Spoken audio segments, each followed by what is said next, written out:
भारत की एयरलाइंस की उड़ानों को धमकी मिलने का सिलसिला थमने का नाम नहीं ले रहा है। बीते 24 अक्टूबर को सबसे ज्यादा एक ही दिन में 95 उड़ानों को बम से उड़ाने की धमकी मिली थी। यह किसी भी एक दिन में मिली सबसे ज्यादा धमकियों में से ज्यादा है।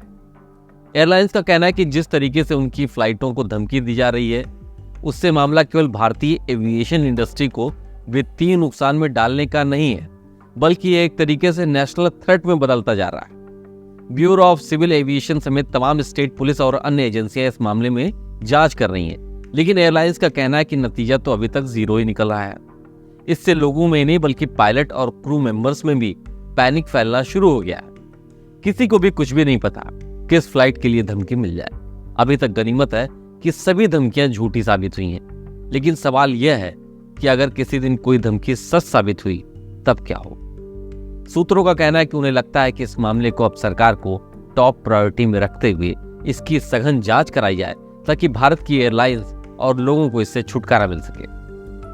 भारतीय एविएशन सेक्टर से जुड़े लोगों का कहना है कि एयरलाइंस को इन धमकियों के चलते बड़ी लागतों का सामना करना पड़ रहा है। इस स्थिति में एयरलाइंस को चालक दल के लिए ओवर टाइम वेतन देने, चक्कर लगाने में अधिक और अतिरिक्त ईंधन और फंसे हुए यात्रियों के लिए होटल में ठहरने जैसे अतिरिक्त खर्चों का सामना करना पड़ रहा है। इन सब कारणों से बम धमकियों से निपटना अब महंगा सौदा बन गया है और एयरलाइंस को लगातार घाटा सहना पड़ रहा है। एक धमकी से होता है 3 करोड़ का नुकसान। पिछले कई दिनों से भारतीय एयरलाइंस को बमों से उड़ाने की फर्जी धमकियां मिल रही हैं। हालांकि अच्छी बात यह है कि अभी तक किसी भी फ्लाइट में ऐसा कुछ मिला नहीं जिससे बड़ा नुकसान होने का संभावना रहे, लेकिन सिर्फ धमकी मिल जाने भर से करोड़ों रुपए पानी की तरफ बह जा रहे हैं। बम की झूठी धमकियां एयरलाइंस के लिए गंभीर वित्तीय प्रभाव डाल रही हैं और करोड़ों रुपयों का नुकसान होने का अनुमान है। तो चलिए आपको बताते हैं कि आखिर फर्जी बम की एक धमकी मिलने से एयरलाइंस को क्या क्या नुकसान का सामना करना पड़ता है। धमकी के बाद क्या क्या करना पड़ता है एयरलाइंस को। टाइम्स ऑफ इंडिया की एक रिपोर्ट के मुताबिक बम की एक झूठी धमकी से एयरलाइन यानी विमान कंपनी को 3 करोड़ रुपए का नुकसान हो सकता है। हर एयरलाइन को एक सेट प्रोटोकॉल के हिसाब से चलना पड़ता है। किसी विमान में बम होने की सूचना मिलने पर फ्लाइट को अपने निर्धारित एयरपोर्ट के बजाय नजदीकी हवाई अड्डे पर फौरन उतरना होता। इससे तेल की खपत तो ज्यादा होती ही है, विमान की जांच करने, यात्रियों को होटलों में ठहराने और उन्हें उनके डेस्टिनेशन तक पहुंचाने के लिए अलग से विमान की व्यवस्था भी करना पड़ता है। इन सब पर तकरीबन 3 करोड़ रुपए खर्च हो ही जाते हैं। अगर इंटरनेशनल फ्लाइट है तो रूट पर किसी और देश से कम्युनिकेशन और समन्वय बनाने में और लैंडिंग करने में जो देरी होती है उससे और नुकसान बढ़ जाता है।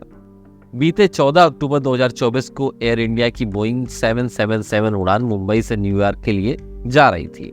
उड़ान के कुछ समय बाद ही एयरलाइन को बम की एक धमकी मिलती है, जिसके बाद विमान को दिल्ली में इमरजेंसी लैंडिंग करानी पड़ी। उड़ान के दौरान विमान का वजन 340 से 350 टन था, लेकिन लैंडिंग के लिए इसे 250 टन तक करना जरूरी था। इसके लिए विमान से 100 टन तेल को उड़ान भरने के सिर्फ 2 घंटे बाद ही बाहर फेंकना पड़ गया। चलते हुए विमान से इसको बाहर निकालना पड़ा। इस तेल की कीमत थी तकरीबन 1 करोड़ रुपए। तेल की बर्बादी के साथ ही दिल्ली के इंदिरा गांधी इंटरनेशनल एयरपोर्ट पर इमरजेंसी लैंडिंग के चार्ज, यात्रियों और क्रू को ठहराने का खर्च, छूटी हुई कनेक्टिंग फ्लाइट्स का मुआवजा, विमान की जांच और नए फ्लाइट क्रू की व्यवस्था करने जैसे अतिरिक्त लागत भी जुड़ गए। इस पूरी प्रक्रिया में एक विमान को 3 करोड़ रुपए से अधिक का नुकसान हुआ। इन झूठी धमकियों से उड़ानों को रोकना, तेल की बर्बादी, क्रू के लिए ठहरने का खर्च और यात्रियों के नुकसान का मुआवजा देना एयरलाइंस पर भारी आर्थिक दबाव डाल रहा है। कई एयरलाइनों के अधिकारी इस तरीके की झूठी धमकियों को आर्थिक आतंकवाद मानते हैं और सरकार से इस पर सख्त कार्रवाई करने की मांग कर रहे हैं। नागरिक उड्डयन मंत्रालय इन घटनाओं को रोकने के लिए सख्त नियम बनाने की तैयारी में है। इसमें दोषियों को कड़ी सजा, जुर्माने के साथ नो फ्लाइंग लिस्ट में डालने का प्रावधान भी शामिल है। एयर इंडिया को 15 से 20 करोड़ रुपए का हुआ नुकसान। एक और गंभीर मामला हाल में ही था। 15 अक्टूबर 2024 को जब दिल्ली से शिकागो जाने वाली एयर इंडिया का एक विमान 777 बम की धमकी की वजह से कनाडा के एक शहर इकालुइट की तरफ मोड़ दिया गया। शिकागो पहुंचने से पहले 200 से ज्यादा मुसाफिर 3.5 घंटे तक फंसे रहे।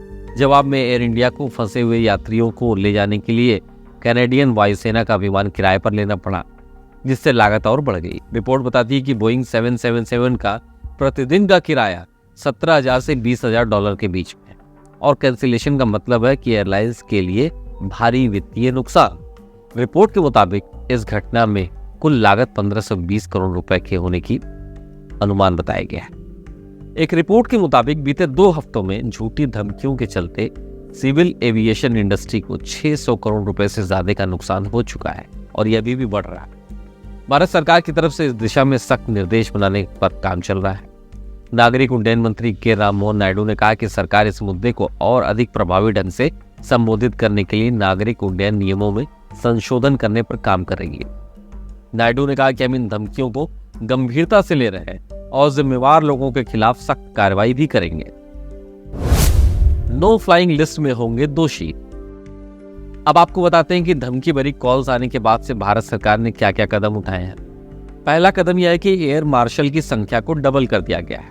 विमानों में लगातार बम की झूठी धमकियों से सुरक्षा एजेंसियां और सरकार चौकन्नी हो चुकी हैं। पूरे मामले में सरकार ने सोशल मीडिया प्लेटफॉर्म मेटा और एक्स को डेटा शेयर करने का निर्देश दिया है।